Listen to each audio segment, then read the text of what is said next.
तो वहां पर मौजूद बच्चों से वो मिलते हुए और ट्रेन के अंदर की तस्वीरें भी हमारे सामने आ गई हैं, जहां पर उन्होंने वहां मौजूद बच्चों से मुलाकात की, हाथ में तिरंगा लिए, चेहरे पे मुस्कान लिए, प्रधानमंत्री नरेंद्र मोदी से बातचीत करते हुए ये नन्हे बच्चे। तो पीएम का 2 दिवसीय पश्चिम बंगाल दौरा और वंदे भारत स्लीपर ट्रेन को हरी झंडी दिखाने के लिए वहां पहुंचे हैं। साफ तौर पर तस्वीरों में देख सकते हैं हम कितना उत्साह है वहां मौजूद लोगों को।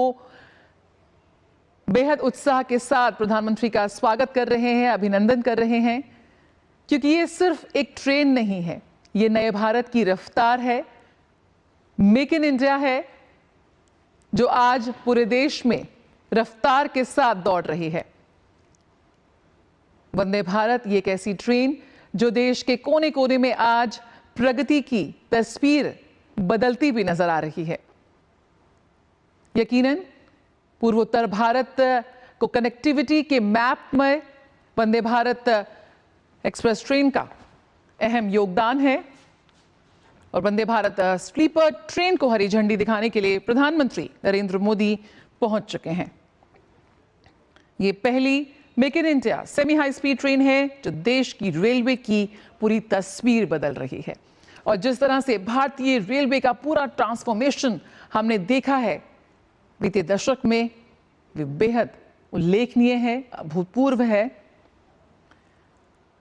पश्चिम बंगाल को वंदे भारत मिलना यकीनन पूर्वी भारत के कनेक्टिविटी मैप पर में एक बड़ा बदलाव है।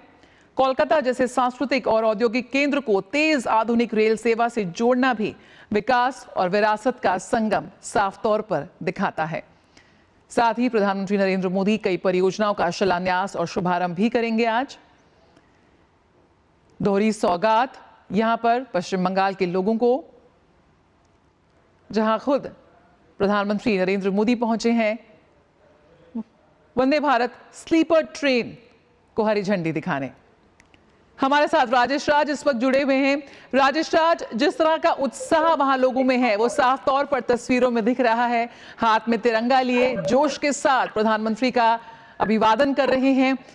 रेलवे के लिए जो जिस तरह का रेलवे का ट्रांसफॉर्मेशन हमने देखा है उसी की एक झलक पेश करती है ये वंदे भारत स्लीपर ट्रेन। किस तरह से ये एक मील का पत्थर साबित होगी पश्चिम बंगाल की विकास गाथा में? हाँ, देखिए बिल्कुल आपने सही कहा जया कि यह जो स्लीपर वंदे भारत ट्रेन है यह मालदा स्टेशन से फर्राटा भर चुकी है। प्रधानमंत्री नरेंद्र मोदी के हरी झंडी दिखाए जाने के बाद कहीं न कहीं इस ट्रेन को एक गति मिल गई है और इस ट्रेन के भीतर डीडी न्यूज दिल्ली की टीम सफर कर रही है। मैं खुद और अपने कैमरामैन संदीप मूर्ति के साथ सफर कर रहा हूँ और यह ट्रेन जो है मालदा से माता कामाख्या की जो भूमि है गुवाहाटी, वहां तक सफर तय करेगी। और प्रधानमंत्री नरेंद्र मोदी ने जब हरी झंडी दिखाकर इसका शुभारंभ किया तो इस ट्रेन के भीतर सफर करने वाले जो लोग हैं उनके चेहरे खिल उठे और भारत माता के जय के उद्घोष के साथ कहीं न कहीं जो पूरा जो वातावरण है वो गुंजायमान हो चुका है और भारतम भारतम के नारे के साथ इस ट्रेन का परिचालन शुरू हो चुका है। असम और बंगाल की दूरी तो बिल्कुल कम हो ही जाएगी। जो ट्रेड और व्यापार करने वाले लोग हैं उनके लिए भी ये फायदेमंद होगा।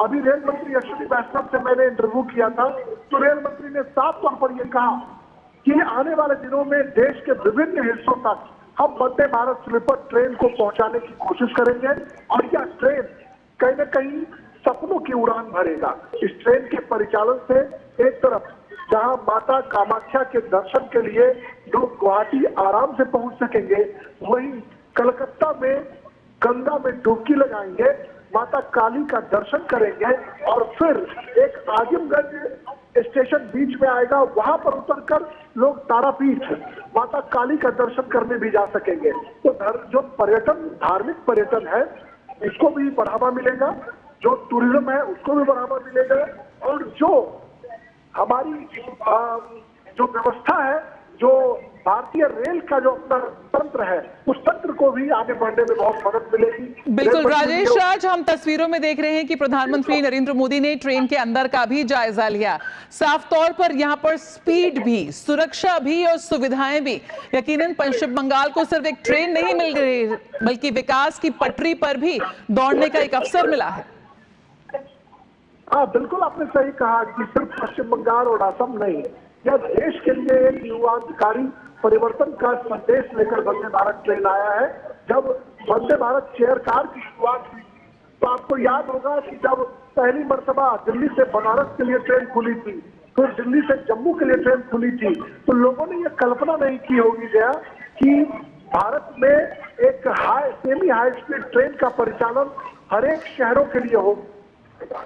ये उम्मीद की थी भारत सरकार ने कि हम 100 से ज्यादा वंदे भारत ट्रेनों का परिचालन शुरू करेंगे। आज एक ईमान के तौर पर हम कह सकते हैं कि नॉर्थ के जो इलाके हैं वह भी जुड़ चुके हैं और जो आपका नॉर्थ ईस्ट के जो सबसे सुदूर इलाके हैं मिजोरम की राजधानी आज रेल पटरियों से जुड़ चुकी है और वहां से राजधानी ट्रेन का परिचालन शुरू हो चुका है।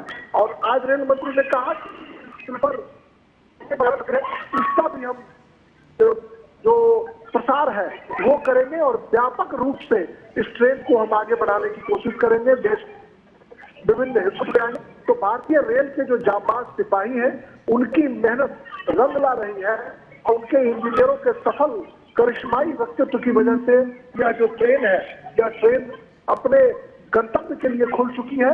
और ये मानता हूं कि ये मील का पत्थर इसलिए भी साबित होगा कि धार्मिक पर्यटन में रुचि रखने वाले लोगों को इस ट्रेन सफर करें। वहीं न्यू जलपाईगुड़ी से गुवाहाटी जाने वाले और न्यू जलपाईगुड़ी से हावड़ा जाने में जिन लोगों को एक बोझिल सफर का सामना करना पड़ता था, उनके लिए ये वंदे भारत ट्रेन सुहाना सफर का आनंद जो है वो उपलब्ध कराएगी। बिल्कुल, कोलकाता, हावड़ा, न्यू जलपाईगुड़ी जैसे रूट्स पर यात्रा का समय घट रहा है, बिजनेस मूवमेंट तेज हो रहा है।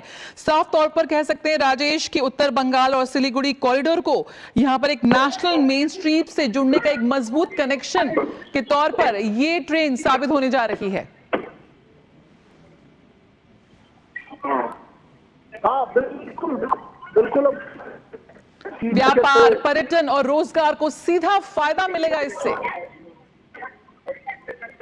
हाँ बिल्कुल, आपने सही कहा गया कि जिस तरीके से व्यापार, रोजगार और पर्यटन का जो एक अनोखा आनंद है वो लोग उठा सकेंगे। कल मेरी बात हो रही थी तो मालदा के जो बहुत सारे व्यवसायी हैं उन्होंने कहा कि हमें जब न्यू जलपाईगुड़ी तक की यात्रा करनी होती थी तो पूरे दिन भर का सफर करना होता था और काफी बोझिल यात्रा की वजह से हम वहां से आना जाना एक दिन में सुनिश्चित नहीं कर पाते थे।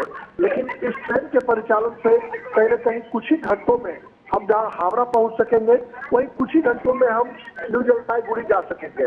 15 रेलवे स्टेशन इस दौरान आएंगे। हावड़ा से कामाख्या की बात करें तो 15 रेलवे स्टेशन इस दौरान आएंगे और इस 15 रेलवे स्टेशन के दौरान हम देख पाएंगे कि तकरीबन पश्चिम होंगे और पश्चिम बंगाल जो है पश्चिम बंगाल में 12 रेलवे स्टेशन आएंगे और इसके अलावा असम में आएंगे। तो और पश्चिम बंगाल की दूरी कम हो जाएगी और प्रधानमंत्री लगातार ये कहते रहे हैं कि पूरब के विकास के बिना देश का विकास संभव नहीं है। तो आज जब वंदे भारत ट्रेन का परिचालन शुरू पूरब मजबूती मिली है, उत्तर जो पूर्वोत्तर है उसको मजबूती मिली है और एक बड़ा हम कह सकते हैं कि एक युगांतकारी परिवर्तन भारतीय रेल के इतिहास में होने जा रहा है। और इस ट्रेन का परिचालन जब देश के विभिन्न हिस्सों तक होगा तो हम कह सकते हैं कि एक बड़े फलक पर भारतीय रेल की धमक पहुंचेगी। भारतीय रेल दुनिया भर के मुल्क के साथ अपने को कम्पीट करने के लिए कहीं न कहीं आगे बढ़ रही है। हम जानते हैं कि जो भारतीय जो कर्मी है वो लगातार अपने उद्यम से, अपनी परिश्रम से लगातार इसे आगे बढ़ा रहे हैं। भारत सरकार के रेल मंत्री इनोवेशन को आगे बढ़ाने की बात करते हैं।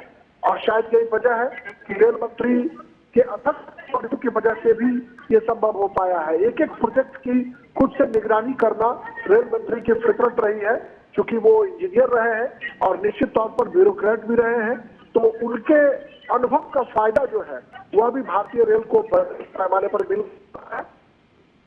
रेल जिस तरीके से भारतीय रेल की प्रगति को मिल रही है, हम देख सकते हैं कि आने वाले दिनों में जब बुलेट ट्रेन का परिचालन शुरू होगा तो निश्चित तौर पर भारतीय रेल का इतिहास और भी स्वर्णिम होगा और भारतीय रेल दुनिया भर के मुल्क के रेल नेटवर्क से वे अपने को कंपीट कर सकेगा।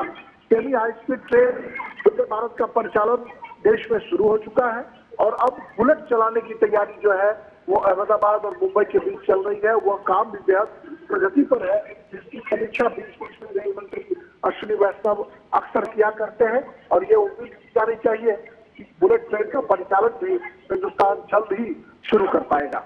बिल्कुल। और राजेश, यहाँ पर साफ तौर पर ये ट्रेन सिर्फ एक ट्रांसपोर्ट नहीं, ट्रांसफॉर्मेशन का प्रतीक बन चुकी है।